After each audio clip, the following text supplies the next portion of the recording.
Ugochi ọmanụ, aka m bụkwa onye nke gị Ugochi tubelu Oraifite nwa Adama anyị na-akpụ alụ. A sị nkachi tata bụ afọ fụtara anyị ihe ọma. Anyị ga-ejere obodo n'ara obodo. A sị m onye chụwa anyị daa. A sị na kakaka anyị ama anyị, jijiji anyị ama anyị. Onye si na akwụ anyị ama acha mpama anyị aba na nke ya. Onye fly lụta nwa ya nwụrụ anwụ ọzọ ya nwụ. A sị m n'aka na-atụ nzu na aka na-ama nzu ama na-atụ unyi. Ọ ihe m kwuru. A sị m egbebelu ugobelu kesị ibi ebe na ya gosi ebe ọ ya ebe.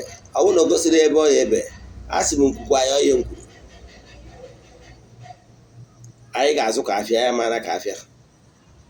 A sị m ihe anyị ga-eri ya bịa, ihe ya eri ya bịa na. A sị m onye si anyị nwụọ, onye a nwụọ ka anyị jee akwụ ya. Onye ọbụla sị na ihe anyị na-eme ama enwe isi, si were isi onye anwa tinye ka o nwee isi. Ya gazie n'ọfọ. Igbo ndị ọma na-ege ntị, ekenena m ụnụ. Aka m bụkwa onye nke gị, onye isi nchụaja Ugochi tubelu Odinana temple Oraifite nwa Adama anyị na-akpụ alụ. Anyị na-agbakwa afa, gbaa afa miri emi. Anyị na-alụkwa ọrụ mmụọ dị iche iche. Chacha ụchụ ndị eji eji mmụọ na-agba ụgwọ, anyị napụta ha n'aka mmụọ.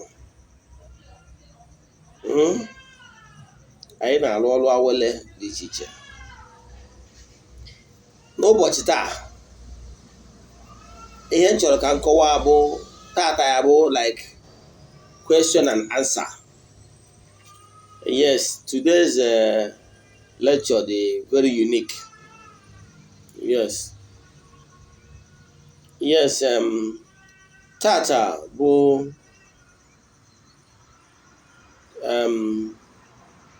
ụbọchị Wednesday, bụrụ ahịa afọ.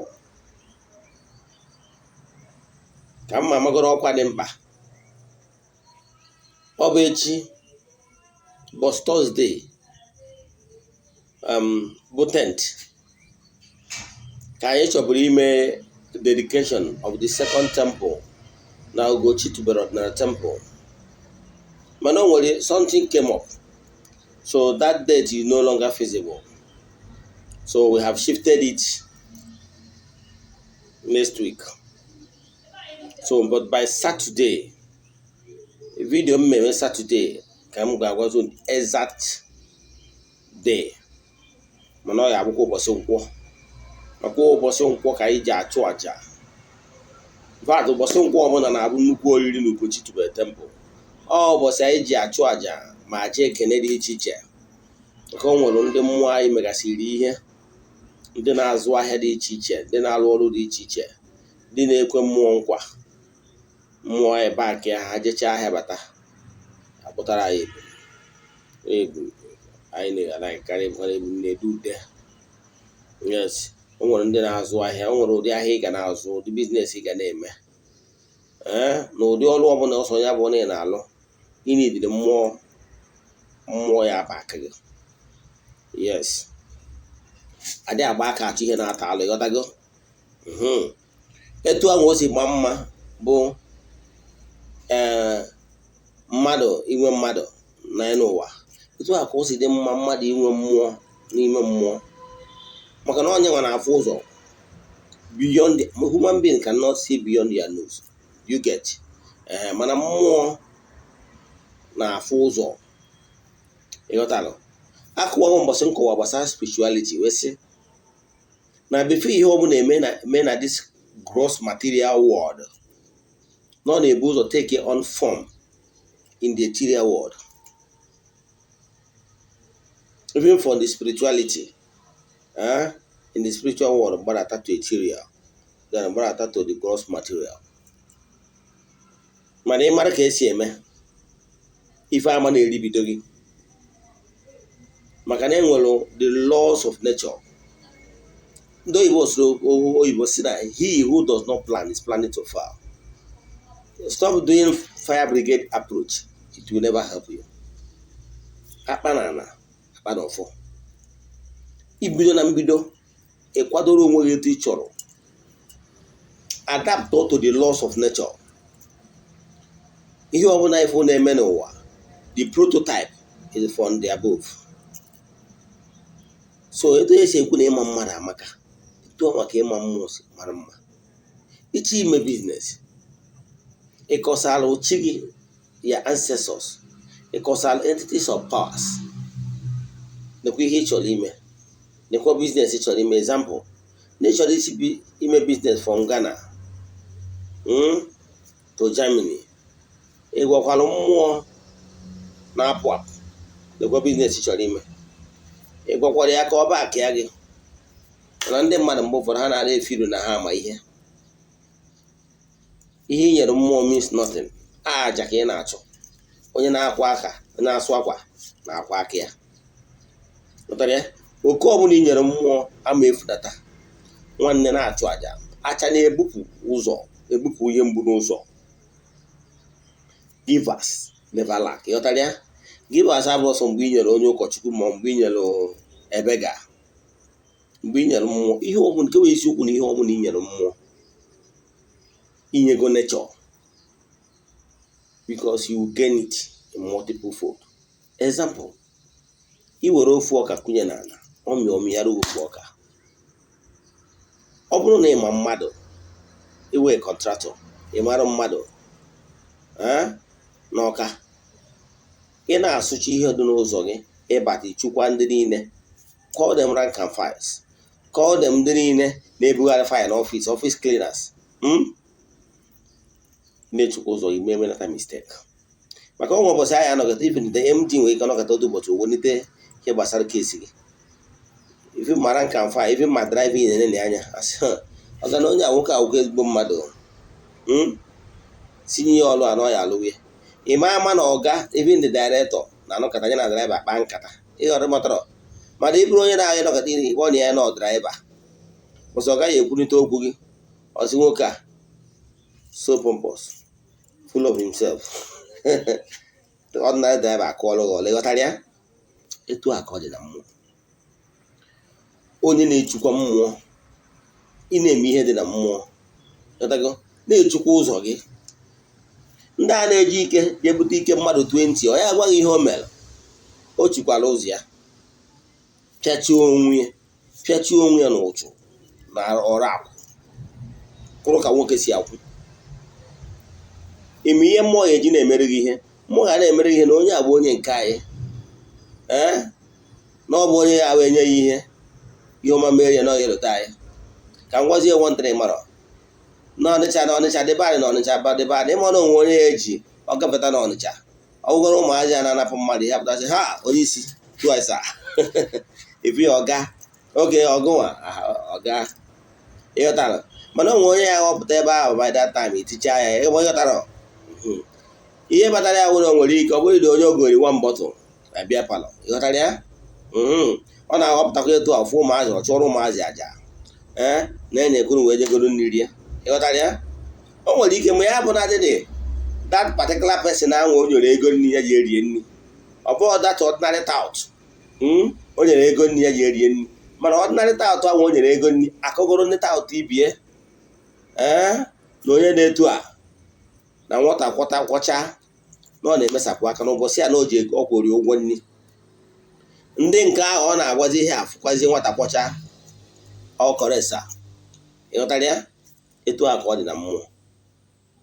Na-echukwa ihe dị n'ụzọ gị, chukwachi ihe dị n'ụzọ gị, ịchọzie mmụọ na-apụ apụ ya aba aka gị. O nwere ajụjụ ọzọ ndị mmadụ na-ada ajụwa m gbasara oke awele. Na-akọwara ha na oke awele m na-eme abụrụ ka agwọ ọrụ ọgwụ n'ụdị oke ite as na-enwe special pot for you. No. Yeah. Mana anyị nwere mmụọ na-apụ apụ, oke alụsị, all entities of powers, ndị ọ bụ ọrụ ha in creation, iweta ihe ọma dị iche iche, mee ka ihe ọma dị iche iche ruo ya aka. Ihe ị na-edebere imewu mmụọ dị etu a na ị na-achụpụrụ ya aja ị bụrụ onye na-eje ahịa ị nwere ike isi oke na ije bata n'ihi egburu ya ọkụkọ, n'ihi egburu ya ebulu, n'ihi egburu ya efi, ma ọ bụrụ na o mee ka biznes gị aka ije dị successful, ma ọ bụ ochekwa ka ije trip abata. As long as ị na-keep your own part of the bargain, mmụọ ga na-emere gị ihe ị na-achọ. Oke awele ọ ga-eme gị, oke awele a bụ na ọ ga-eme gị favor na-eso gị. O nwere ebe ndị mmadụ ji eto ije ebe anyị dị favored, nwoke a na-afụ gị n'anya, nwaanyị na-afụ gị n'anya, mana o nwere ihe na-achị kụwara ndị mmadụ. Ụdị oke awele na-eme abụrụ ịgwọ ọgwụ, ọ bụrụ gị nwee jump protocol, all natural process, o nwere any after effect. You know why? I will explain. Ihe kpatara ya bụ na before I lụọ ọrụ gị oke awele, before I present your case before the entities of power, otu ịgba n'ijele ha tiere gị ịgba ihe ọma ka ịfụnanya na-abụ. Anyị ga-ebu ụzọ gbara gị afa mmiri emi, mara ihe dị n'ụzọ gị, ịlụ ọrụ dị n'ụzọ gị. Ọ bụrụ na ijiri ego, at least ịlụọ the important, so more important ones, then kpezie ile ọma na ụfọdụ ndị ọzọ, yozie ha ekopụta ka ịlụ agba ọrụ dị n'ụzọ gị. Gịnị ka anyị na-eme? Anyị were ihe aja na ọjị na mmanya, ndị anyị ga-egburu ha na anyị gboro ha anụ, kpọkụ ụmụ mmụọ ndị ọzọ anwa na onye atara egokwanụ n'ụkwana na o bidogo chụkọba ihe dị n'ụzọ ya, mana o jiri ọzọ ego ọ ga-eji wee chụkwa ụlọ. Ngwa cherenụ ka anyị gụọrọ ya ọfụ ihe ọma, ka o gbuoro mmụọ na-apụ apụ anụ, ihe ọma merie egopụta ka ọ bịara tọkwọrọ dị n'ụzọ ya. Izi ebe again, ịfụ na ndị mmụọ ahụ anaghị agbachiri gị ụzọ na ihe ọma anyị emere gị, ekuru down. Enwe ihe kpatara ya nụ. Respect is reciprocal, and igosigo mmụọ na ikwere ekwe na ị ga-alụ ọrụ dị n'ụzọ gị mana ijiri ego. Mana ọ bụrụ na iji ego agbachara gị afa ijiri nwa alụọ ọrụ dị n'ụzọ gị, ịrụcha ọrụ dị n'ụzọ gị, anyị kpozie ụmụ mmụọ niile anwa ma chi onye ụwa gị, ma ndị ichie, mmụọ niile so gị arụsịkwu nne gị na arụsịbe nna gị, kpọọ entities of powers, mmụọ niile na-agba gị ụgwọ, si ya ngwa bịanụ na Ugochi tubelu ka m nwere onwe mmadụ, si ya na Ugochi tubelu emechakwa n'ihe niile dị n'ụzọ ya. Mgbe anyị ejego n'ihu mmụọ otu ịgba n'ijele wesị ya na Ugochi tubelu emechakwa n'ihe niile dị n'ụzọ ya, na ihe a chọrọ nkịta bụ ka a gọzie ya, ka emeghere ya ụzọ, nwoke fụba ya n'anya, nwaanyị na-afụ ya n'anya, onye ọ na-anya ya eme ka ọ biznes ya kwụọ ya ụgwọ, ka ihe ọma na-eme n'ụzọ ya, si kwachikọtara ya akụ ya niile furu efu. Ghọtara ya? Mgbe anyị meziri ihe, anyị kpọkwazie ụmụ entities of powers niile ndị ahụ echukwara, si ya ngwa bịa nọ na-echukwago ụnụ. Mana ihe anyị na-ekwuzi kịta bụ na ihe ọma ga-ebido mebere ya, onye ọbụla tinye aka, otu ịgba n'ijele wee unite everybody. Even ihe ahụ iwetakwalụ eji echukwa otu ịgba n'ijele, a akpọkwara those entities of powers ndị niile anwa ichukwalụ, wee gwa ha ngwa nne achọ ka ihe ọma mere gị, na ngwa ahịa gị si obodo dị etu a na-eji obodo dị etu a, na anyị chọrọ ka ndị ajọ mmụọ na ajọ mmadụ chaa n'ụzọ, ka uke mmụọ na uke mmadụ chaa n'ụzọ, ka ngwa ahịa ga-anara unu udo. Egbori ya anụ, si ya so ngwa ahịa mee ngwa ahịa escort, ka ụchụ mmụọ na ụchụ mmụọ ghara ịfụ ahịa, ụchụ mmụọ na ụchụ mmadụ ghara ịfụ ngwa ahịa anara unu udo, dị ya bịa gburu ya ebu. Ịghọtara ya? Ọ bụrụ deal, then agbazie m mmụọ anwa otu ịgba n'ijele, kwuchie okwu, tie m ụfụ n'ala, si ya na-anụ ihe o kwuru ndị na-ejikọ aka ọnụ mee ngwa ahịa escort, ka onye a jee ngwa je ahịa bata n'udo n'ọnwụ, ọ bata bịa gboro unu ebu. Ọ bụrụ deal, mmụọ emee ya, ije ahịa bata ịfụnanya na ebe gboro mmụọ ebu. Ọ gwara gị, ọ bụrụ na ị na-achọ ego, ma ọ na ị na-achọ connection, ma ọ na ị na-achọ visa, ma ọ na ị na-achọ green card, ma ọ na ị na-achọkwa ihe ọma ọbụla dị iche iche, ịchụkwa ihe dị n'ụzọ gị. Maka mgbe ụfọdụ ọ bụrụ na ịchụkwara ihe dị n'ụzọ gị, mmụọ dị be nna gị na-agba ụgwọ, onye ọbụla esi na dibịa alụrụ ọrụ na ọrụtara ya nwere ike ọrụcha alụghị ọrụ ihe ọma nwa ọnwa ya kpatara adịm eme such mistake. I will tell you, ọ bụrụ na ị chọrọ ka lụọ ọrụ awele, ị ga-eme ụzọ ma ihe dị n'ụzọ gị. Yes, ị ga-eme ihe dị n'ụzọ gị. Imesi ihe dị n'ụzọ gị before alụzere ọrụ awele, kpọzie mmụọ na-eweta ihe ọma ya na ndị mmụọ niile ahụ ichukwara echukọ aka ọnụ ọzọ ma bịa. Ọ dị natural.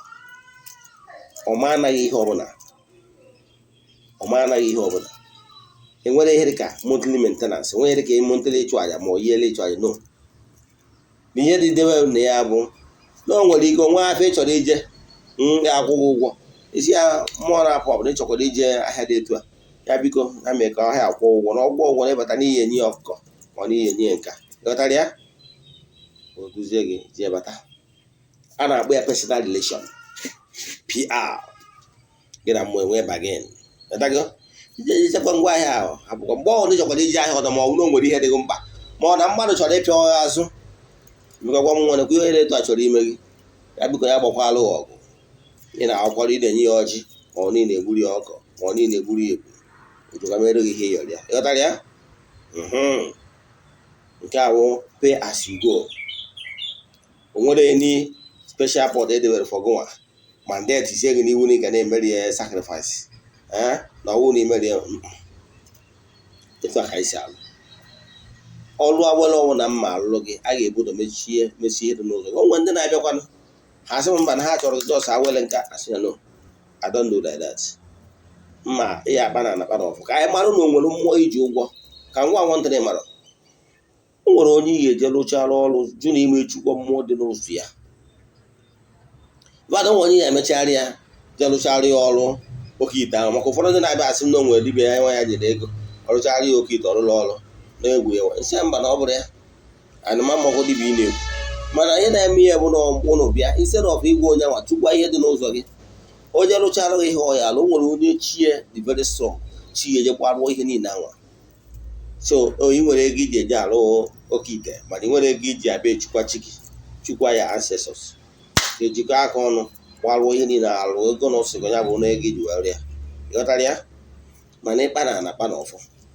Ụfọdụ ndị gbara ya nwe ndị ya ngwacha eziokwu etu ọnwa ha sị mba na ha chọrọ ndị kwamkwam ojeje na nke ndị kwamkwam na ya chọrọ dị ịgba afa na ọjọọ ọsịsị rụọ ọrụ ya ka ego bute ogoje rụọ ọrụ ya rụchaa ya ọma aga mmetakwochi ya takaba aka efughị ya. So nya ka m ji akwụwarụ mmadụ nwee dị ka ịgba afa spiritual amarụ na o nwere mmụọ kwechirinu. Example ka mmakwa ofu atụ n'iwu onye na-anọ n'ọpụ iwe ka iwe buru keke gị ma ọ bọọsụ gị ka ị bịa lodo iwe ezi oke n'ije go setụọ the balls, ikwụsịzi isetụọ ndị rank and files ụmụ ndị a na-emelụ dị ịbịa dịsị ha na-eke ịkpọ ọgba ozu n'ọfịs nwanne ị ga-enwe problem gị na ha ga na-enwe problem. Bozu gị ahụ bịagolo ndị ma na-anụ atọ bịagolo si ha loduo gị, ha ga na-atamụ ha ma adị happy. Ụbọchị bozu gị ahụ anọrọ ya ha kwọrọ ọrụ ha jụ, ha nwere ike tọnụ uru ha tọnụọ ya. Mana ọ bụrụ na ịbịa kpa na ana setụrụ ọdịra nka mfa ndị na-ele odunu chọkwaji setụrụ onye isi ịfụ na ya onye ọbụla onye ọ na-apụta onye nke a ebiri ha ga na-azụtara ụtọ. O nwere ike ọ bụrụ na oribọta ọrụ ha sịgoro ya loduo. Ịma ihe ọ bụ ị na-eme ihe a na-akpọ personal relation, PR. Mmadụ ka esi eme PR today. PR abụrụ sọ na mmadụ ka ọ na-alụ ọrụ na mmụọ. Mezi ihe dị n'ụzọ gị akwụwadịzi na so ihe na-achịkwụwara mgbe ụfọdụ ọbụla andị nke ọzọ m chọkwara ikwu na ajụjụ ndị mmadụ. Ihe ndị na respond bụ ajụjụ ndị mmadụ na-ajụ. Ọ bụrụ na alụ dị n'ụzọ gị n'ịdị na-ego wuti nwanne gị relative gị ma ọ dị na-ewuti nwoke ibe gị ma nwaanyị ibe gị, nwanne ya akpọ alụ.